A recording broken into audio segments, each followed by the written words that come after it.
आज हम सीखेंगे कि किस तरह हम मिक्स्ड फ्रैक्शन को ऐड कर सकते हैं। तो मिक्स्ड फ्रैक्शन को सबसे पहले हम क्या करेंगे, इम्प्रॉपर फ्रैक्शन में तब्दील कर लेंगे। 3 दूने इसको ज़रब देंगे, 3 और 2 को, 3 दूने 6, 6 जमा 1 7, तो ये हमारे पास आ जाएगा 7/2। नीचे हमने क्या करना है, जमा लिख लेना है और हमारे पास क्या हो जाएगा, 4 और 2 को मल्टीप्लाई करेंगे तो 4 दूने 8, 8 जमा 3, तो ये हमारे पास आ जाएगा 11, तो 11/4। अब दोस्तों हमने करना यह है कि 2 और 4 का एलसीएम फाइंड करना है। यहाँ पे साइड पे हम एलसीएम फाइंड करते हैं 2 और 4 का। तो 2 हम पहले लेके आएंगे, 2 एकम 2 और 2 दूने 4, फिर उसके बाद फिर 2 पर इसे डिवाइड करेंगे तो 2 एकम 2, ऊपर वाले 2 और 2 को आपस में क्या कर लेंगे, मल्टीप्लाई कर लेंगे। 2 ज़रब 2, तो हमारे पास 4 क्या आ जाएगा, एलसीएम आ जाएगा।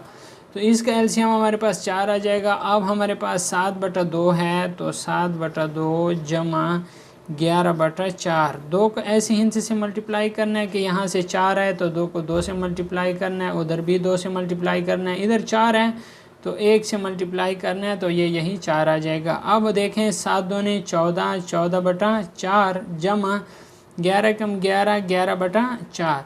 अब दोस्तों हमने करना यह है कि इन 4 में से हमने एक 4 एलसीएम ले लेना है और ऊपर वालों को आपस में ऐड कर देना है। तो 14 जमा 11 25, 25/4 हमारे पास क्या आ जाएगा, आंसर आ जाएगा। अगर आप इसे मज़ीद सॉल्व करना चाहते हैं तो 25/4 और ये हमारे पास आ जाएगा 6 4 24, तो मनफी करें 1 आ जाएगा, तो ये हमारे पास 6 सही 1/4 हमारे पास क्या आ जाएगा, इसका आंसर आ जाएगा।